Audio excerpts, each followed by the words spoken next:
Hey, we're here with Jeff Mallard today, guitar tech for Billy Sheehan, whose basses will appear in my next book, Mortal and Immortal Guitars, and who I also met years ago working with Johnny Winter. So we're getting a whole new perspective on the acts from you. Yes, the behind the scenes. Guitar techs rock my world. Yeah? If it weren't for you guys, my job would be a lot tougher. Oh, well. I really appreciate you guys so much because Absolutely. I put these requests in, and then inevitably they say eventually contact the guitar tech. Oh, sure, and here's his cell phone number, the email number, and you guys arrange it. So that's usually who I work with a lot of the times. And as we work together a couple of times over the years. Yeah, with Johnny Winter. You did the Billy Sheehan bass. Yeah. Well, first up we did Johnny Winter, and that was I think it was in Las Vegas. You're right. Around 2003 or 4 time frame. Okay, yeah.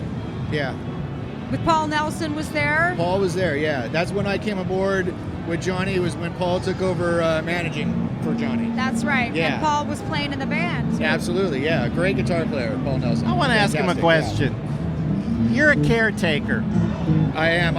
You must watch over the health and well-being of these priceless instruments for some definitely. priceless musicians. Sure.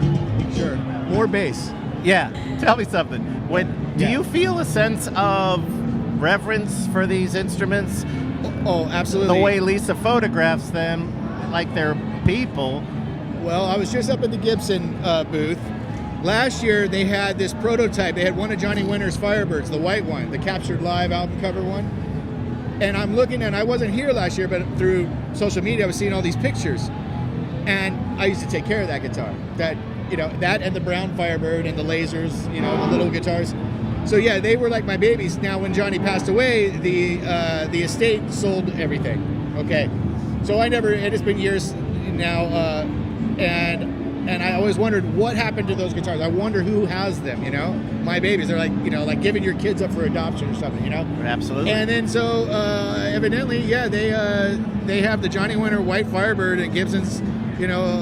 Talking about maybe doing a run of those or something, but it hit right in my heart when I saw the pictures. I was like, "That's my baby." I've been around the world with that guitar. My next book's called Mortal and Immortal Guitars. And it has Kurt Cobain, Elvis Presley. Oh wow. Jimi Hendrix. B.B.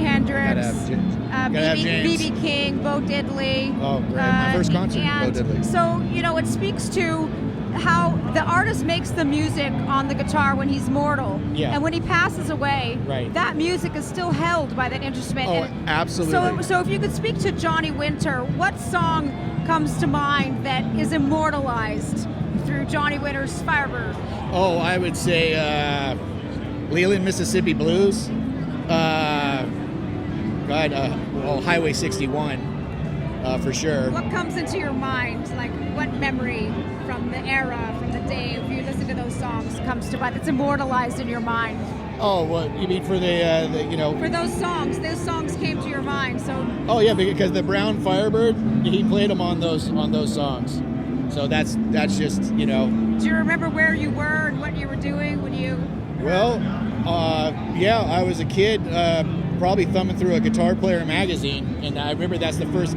I was too young to remember the Johnny Winter of the 70s, and then like in the 80s when he got tattoos and then started playing the little smaller guitar, the laser. Yeah. That's when I got hip to Johnny Winter. So then I had to go back and find that, and then, as luck would have it, one day his manager asked me if I'd like to work for him, and I said absolutely.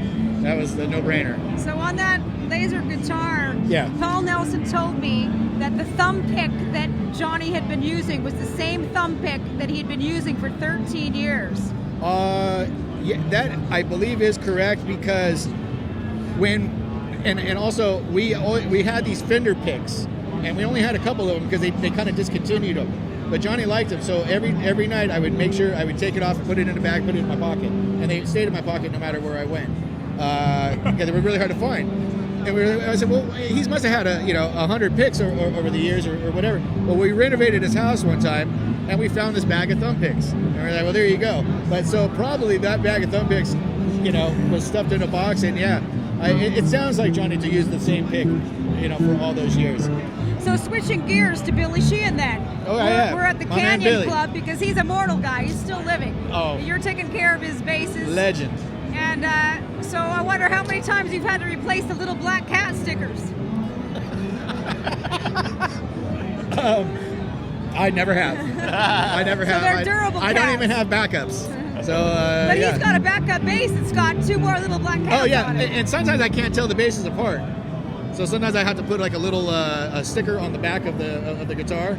So for me on a dark stage or something, I don't hand him the wrong one. Can you tell us why those basses are so special with the way that he's got the electronics set Well, up? the thing is, it's all Billy Sheehan. It's from years of trial and error and live decades of just slinging it out in the clubs, and before he was before even Talus had some moderate success with the Van Halen tour, he goes way back to playing cover songs and just being a real working band like that. So every inch of his bass, of his instruments, are absolutely a result of decades of honing his craft, of just everything about it. And even with my job working for Billy, I don't ask any questions, even if it sounds like, well, that's kind of weird. Why would you do it that way? Well, there's a reason. So I stopped. He's super smart guy. He used to, on the back of our old rack, we had we used to have these extra long cables. I said, well, I don't think we need all this extra slack. He goes, well, what if that goes out and you have to plug it in over here? I said, because obviously that's happened to me before. So no more short cables. Well, I'm so happy to see you after all thank this you so time, much. and thank you for coming by to amazing. say Lonn, hi. thanks, We man. appreciate Appreciate you. you guys. Yeah, rock Hey, and good roll. luck to you guys. All right. Thank you.